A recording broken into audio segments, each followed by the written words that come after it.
I'm going to tell you something straight off the mother-loving press. On today's broadcast, I have to do something uncharacteristic, and that is use the pronoun I much more than I usually do when discussing a JKD topic.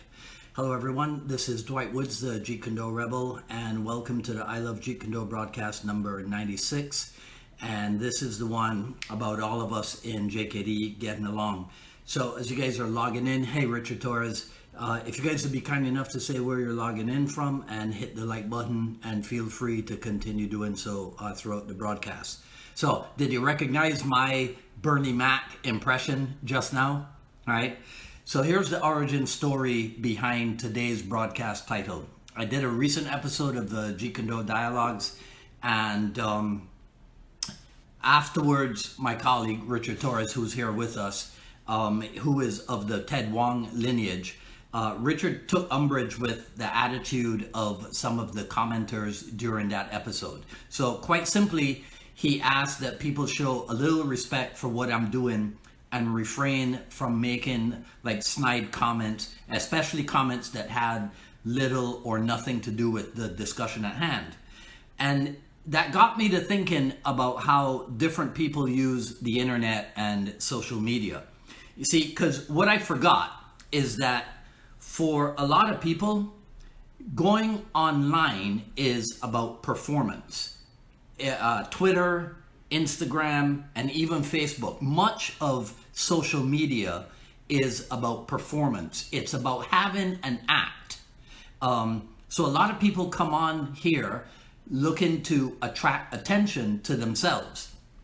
Now, I've said before that back in the day, I used to spend 6 minutes a week on Facebook.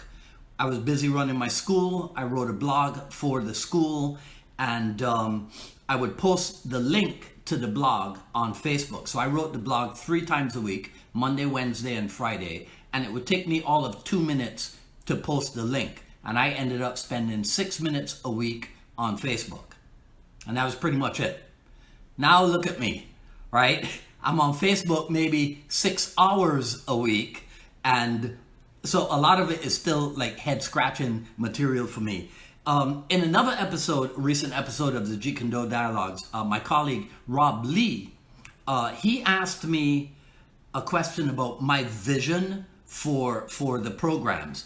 And I related to him that Burton Richardson had asked me something similar. I was not at all happy with the answer that I gave Rob. It's kind of my fault for not having a larger vision, I guess. I really thought I would just get on here, do something that I like to do, which is to talk about Jeet Kune Do and talk to other people about Jeet Kune Do, and that everything would work itself out. So obviously that's not the case. You cannot expect people to have integrity just because you do. You cannot expect people to behave the same way that you do, or or have the same outlook that that you might have, which is really a lesson that anybody who has been teaching Jeet Kune Do for a while, right, will have learned by now, I think, right? What I really wanted to point out is how incredibly interconnected we all are in Jeet Kune Do. So this might sound ridiculous to some people, but let's go all the way back, and let's start with Bruce Lee's mother and father, right? Without them, there would have been no Bruce Lee, there would have been no us. I would not be here doing this broadcast if it weren't for Grace Lee and Lee Hoi Chun. Same thing with Bruce Lee's Wing Chun teachers and his colleagues in Hong Kong. Then his people in Seattle. Then his people in Oakland. Then his people in Los Angeles, and so on and so on. You see where I'm going with this. I know that may seem a little bit contrived. Somebody's going to watch this, somebody's going to hear this, and they're going to go, oh, well, he's implying that in Jeet Kune Do, we owe a debt to the postman who used to deliver Bruce Lee's mail, right? Which would be pretty funny, right? Come to think of it. And speaking of funny, here's what I know. I know that some people, when they do that commenting thing, that's what they're trying to do. They're trying to be funny. But make no mistake, What I'm saying here is that we are all part of one of the greatest legacies in the martial art world. It might be one of the greatest legacies in the world at large, right? But, you know, martial art is pretty much all I know. And so what I'm saying is that we should all conduct ourselves with the highest degree of integrity of which we're capable, treating each other with the highest regard that we can muster. So when you do, we'll finish up very quickly. When you do what you do here online, in social media, when you're making these comments and what have you, stop and think. Ask yourself if you think your instructor would be proud of how you're behaving, and is that what you're trying to do? Are you trying to make your instructor proud? All right? So that's pretty much it for today.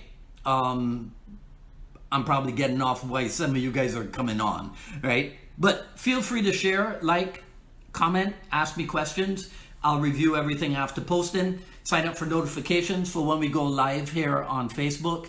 And please subscribe over on the YouTube to the channels for the I Love Jeet Kune Do broadcasts, for the Jeet Kune Do Dialogues, and for the FMA files. Follow me on Twitter at Dwight Woods and on Instagram at Dwight D. Woods.